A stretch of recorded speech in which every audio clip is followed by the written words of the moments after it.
Hello दोस्तों, नमस्कार। मैं उदेश कुमार और मैं एक नए वीडियो के साथ आपकी सेवा में पुनः उपस्थित हूं। दोस्तों, आज हम लोग बात करेंगे कि अनुच्छेद 20 में क्या बताया गया है।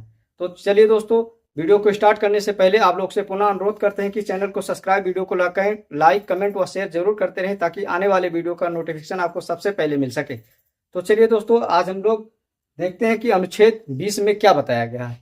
तो दोस्तों, अनुच्छेद 20 कह रहा कि अपराधों के दोष सिद्धि के लिए संरक्षण, कि मतलब जब हम लोग कोई अपराध कर देते हैं तो उसमें जो हम लोग दोषी होते हैं तो उस दोषी होने के बाद भी हम लोगों को कुछ संरक्षण प्राप्त है। तो वो कौन से संरक्षण है, कैसे संरक्षण है, उसके बारे में हम लोग पूर्ण रूप से चर्चा करेंगे। तो चलिए दोस्तों, कह रहा है कि अनुच्छेद 20 ये कह रहा है कि इसमें 3 प्रकार के हमको संरक्षण प्राप्त है। कितने प्रकार के? 3 प्रकार के संरक्षण हम लोगों को प्राप्त है। कितने प्रकार के? 3 प्रकार के संरक्षण प्राप्त है। तो जो हमारा ये पहला संरक्षण कह रहा है कि ये कहता है कि कार्योत्तर विधियों से संरक्षण। कार्योत्तर विधियों से संरक्षण का मतलब दोस्तों होता है कि अगर हमने आज कोई अपराध कर दिया है तो आज के समय में अपराध जो हमने किया, अगर मान लिया हमने चोरी कर लिया, तो जब हमने चोरी किया है तो जो चोरी का जो सजा है आज के डेट में 3 साल का है। अब मान लिया जाए कि हमारा जो ये चोरी किए तो ये थाने में गया, थाने से न्यायालय में गया, तो क्या तुरंत थोड़ी सुनवाई हो जाती है? सुनवाई होते होते 10-5 साल लग जाते हैं, 2-4 साल लग जाते हैं। लेकिन मान लिया जाए कि वो 2-4 साल के बाद अगर उस चोरी की सजा को बढ़ा के इसको 5 साल कर दिया जाता है तो क्या हमें 5 साल की सजा होगी? जबकि हमने चोरी जो है 5 साल पहले की थी और 5 साल बाद हमको जब सजा सुनाई जाती है, सुनाई जाएगी, तो क्या हमें 5 साल वाली सजा सुनाई जाएगी या जो हम जब हमने चोरी किया था तो जब वो 3 साल की सजा थी कि वो सजा सुनाई जाएगी? तो दोस्तों, इसमें ये कह रहा है कि अगर आपने जब अपराध किया था उस समय का जो सजा था आपको वही सजा दिया जाएगा। मतलब अगर कोई व्यक्ति 3 साल पहले कोई दंड करता, मतलब कोई अपराध करता है, कोई अपराध करता है, कितने साल पहले? 3 साल पहले कोई व्यक्ति अपराध करता है, तो अगर उस समय उसका सजा 3 साल है तो आपको 3 साल का ही सजा सुनाया जाएगा, ना कि 3 साल बाद इसकी सजा अगर 5 साल हो जाती है तो 5 साल का सजा आपको नहीं सुनाया जाएगा। मतलब अपराध करते समय जो भी सजा का प्रावधान है हमारे नियम में, हमारे विधि में, वही सजा जो हमको दंडित किया जाएगा। ये नहीं कि मान लिया जाए कि जब जिस समय हमें सजा सुनाया जा रहा उस समय के अनुसार नहीं सुनाया जाएगा। अगर उसमें संशोधन हो गया है हमारी विधि में, मतलब मान लीजिए हमारी जो बीएनएस है, बीएनएस में अगर सुधार करके किसी सजा का, मान लीजिए कि आपने डकैती डाला, चोरी किया, या आपने कहीं रेप कर दिया, तो अगर मान लीजिए आज रेप का जो सजा है अगर वो 10 साल है और बाद में आजीवन कारावास हो जाता है, तो अगर आपने आज अपराध किया है तो आपको जो है आज अपराध किया है और आज के डेट में उसकी जो सजा है वो 10 साल का है। लेकिन जब आपका मुकदमा चलते चलते 5 साल बाद सुनाया जाएगा, हो सकता है उस समय उसकी सजा आजीवन कारावास कर दिया गया हो, तो क्या आपको आजीवन कारावास सुनाया जाएगा? नहीं। आपने अपराध जिस समय किया था, अगर उस समय 10 साल का सजा था तो आपको 10 साल वाला ही सजा सुनाया जाएगा। अगर उस समय आपने कोई अपराध किया है और उस अपराध का मान लिया जाए किसी भी प्रकार का दंड आज नहीं दिया जाता है, आज के विधि के अनुसार वो दंडित नहीं है, तो और बाद में उसको दंडित बना दिया जाता तो आपको दंडित नहीं किया जाएगा। मतलब आपने जिस समय जो अपराध किया है और उस समय जो सजा था वही सजा आपको सुनाया जाएगा, ना कि बाद में उस सजा को घटाया या बढ़ाया गया हो, उस अनुसार से आपको दंडित नहीं किया जाएगा।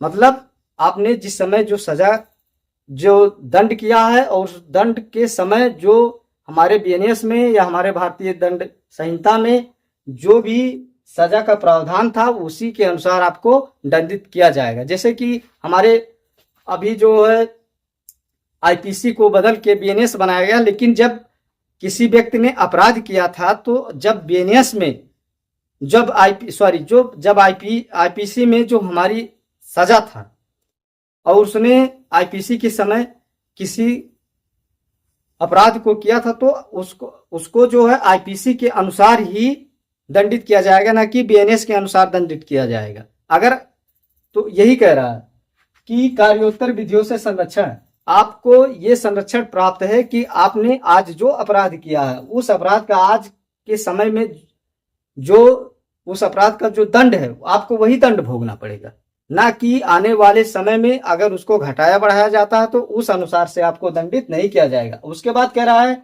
दूसरा कि दोहरे दंड से संरक्षण। कह रहा कि दोहरे दंड से संरक्षण ये बोल रहा है कि अगर आपने किसी भी अपराध का एक बार सजा काट लिया है तो आपको दोबारा से दंडित नहीं किया जाएगा। मान लिया जाए कि आज आपने चोरी किया, तो चोरी का जब आपको दंड दिया गया और आपने पूरी सजा अपना काट लिया तो आपको दोबारा से दंडित नहीं किया जाएगा उसी अपराध के लिए। हाँ, आपने अगर दूसरा अपराध किया है तो आपको दंडित किया जाएगा, लेकिन जिस अपराध का आपने दंड भोग लिया है उस अपराध के लिए आपको दोबारा दंडित नहीं किया जाएगा। ये कह रहा कि मतलब पहला कह रहा कि आपको जिस समय आपने अपराध किया उस समय के उस अपराध के करने के समय उस अपराध का जो दंड था उस दंड के अनुसार आपको दंडित किया जाएगा, ना कि बाद में उसको घटाया बढ़ाया गया हो उस अनुसार से नहीं। दूसरा कह रहा है कि अगर आपने किसी भी अपराध का एक बार दंड भोग लिया है तो आपको दोबारा दंडित नहीं किया जाएगा उसी अपराध के लिए। हाँ, आपने अगर दूसरा अपराध किया तो आपको उसके लिए दंडित किया जाएगा, लेकिन उसी अपराध के लिए आपको दोबारा से दंडित नहीं किया जाएगा। अब उसके बाद कह रहा है स्वयं के विरुद्ध गवाही से संरक्षण। क्या कह रहा है? स्वयं के विरुद्ध गवाही से संरक्षण। आप कोई भी अपराध करते हो लेकिन आपको कभी भी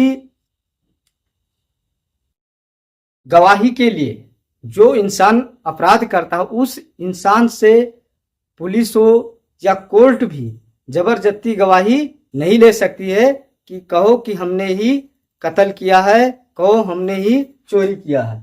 उससे जबरदस्ती नहीं, अगर वो आदमी स्वयं से, अगर वो जिसने अपराध किया है, जिस अभियुक्त ने अपराध किया है, अगर वो स्वयं से अपने अपराध को कबूल करता तो वो अलग चीज है, लेकिन कभी भी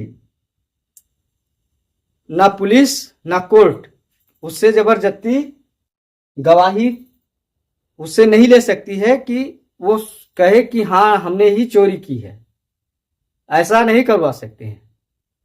अगर कभी क्या होता है कि पुलिस ले जाके आपको मारती है, पीटती है कि कहो कि हाँ तुमने ही चोरी की है, तुमने ही बलात्कार किया है, तुमने ही हत्या किया है, तो अगर ऐसा कभी पुलिस आपके साथ करती है तो आप जो है उसको कबूल कर लीजिए, क्योंकि पुलिस का जो बयान होता है, पुलिस की जो गवाही पुलिस जो रिकॉर्ड करती है वो कभी भी मान्य नहीं होती है। ये न्यायालय जानता है कि पुलिस जो है जबरदस्ती आपको मार पीट के गवाही ले लेगी, तो इसलिए वो मान्य नहीं होता है। इसमें कहा गया है इसमें कि व्यक्ति को अपराधों के लिए अभियुक्त होना चाहिए, मतलब जिस इंसान से गवाही नहीं लिया जाएगा, कह रहा है कि वो अभियुक्त होना चाहिए। अभियुक्त का मतलब दोषी होना चाहिए, आपराधिक व्यक्ति होना चाहिए।